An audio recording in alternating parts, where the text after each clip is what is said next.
All right, a different question. They always talk about using wrong answers as part of the learning process. And so we got to see a really nice example of that. How do you think students reacted to seeing those wrong answers be put up there? Well, this class loves to point out wrong answers or correct me. And so I think they love that. They loved correcting the teacher and correcting it. And I think it helps them try to explain how one person got this, and let me tell you how it's supposed to go. And so I think it corrects, and then also it correctly teaches. And so, and also I noticed that the kids who when they see the wrong answer, it's like, oh, maybe mine's wrong, and they'll correct it, and then so they'll think, and it confuses them and then it challenges them. So I think it puts them into that disequilibrium. Mm-hmm. Yeah.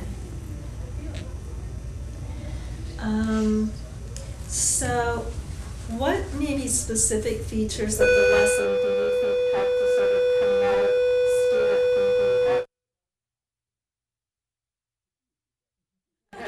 thinking? Did it get lost in the bill? Okay, so what features of the design of the lesson do you think help to promote the student thinking or the types of discussion that went on? I think that going back and looking at the different solutions, going through, like you said, you went through the students' pages and kind of grouped them to answers, and then going back and looking at those different answers and where those students might have come up with that answer. Yeah. So this probably isn't evident to you, but one of the key things about picking out the piece of student work is stripping enough of their work away so everybody has to think about it. So a lot of times there were a lot more labels or things on their work. So when you want to sit down and try this on your own, you need to sort of give them only the bare bones of the answer so it's interesting enough to think about. And I think too is nobody was pointing fingers like, you got it wrong. Mm-hmm. And the kids were, are they looking at me? Am I the one with the wrong answer?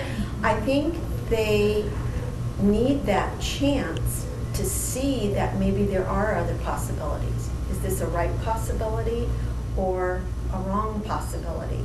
And then they were able to discuss that. It wasn't the teacher going, well, you got it wrong because, or this is the right way to do it because. And I think they felt like they were part of the process. And I think that was really good for them. They really enjoyed that. Mm-hmm. And it helped to have just a blank sheet of paper in front of them, not the actual ones that they did, because it wasn't like, it was just like, nobody knows what I got, and so they felt comfortable to. And I think it gave them a blank, okay, I'm ready to learn something new, and I'm ready to contribute. And I may not have done this on my paper, but I'm not worried about that. So it gave them a chance to. So there were some safety nets built into the lesson. And it also expanded the boys that were thinking mathematically first. When the second chart was shown, the simplified, the CVC, or the CV's chart, not the diagonal, but the next one, they go, oh, and it was like, and then they discussed, oh, that makes it easier, more simplified. And they hadn't thought of that. Yeah. I know, because the group that I was listening to, as soon as that second one went up there, before she even posed the question, you go, oh, that is so much clearer. So they were making that choice between strategies that you want them to make without, even before you pose that question. So that was nice.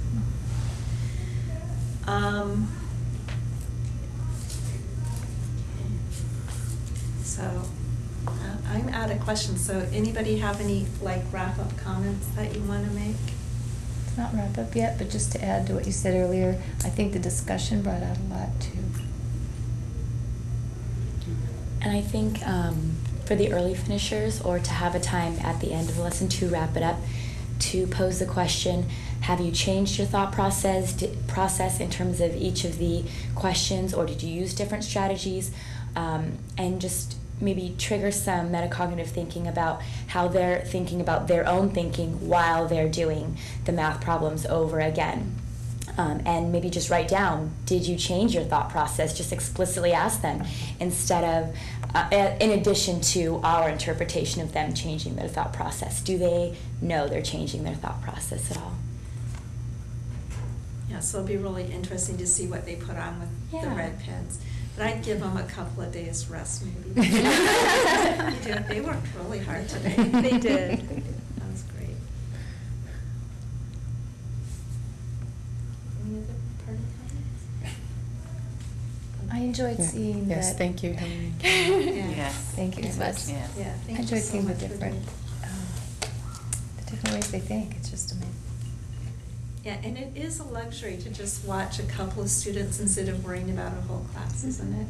Yes. Oh, in addition to that, I think it worked well. One of the questions was, how do you think the lesson worked in terms of just one teacher being up in front? And I think it works out great. I love the think, pair, share, and encouraging questions and feedback in terms of other people's answers. And I think that it's totally feasible with one person, one teacher.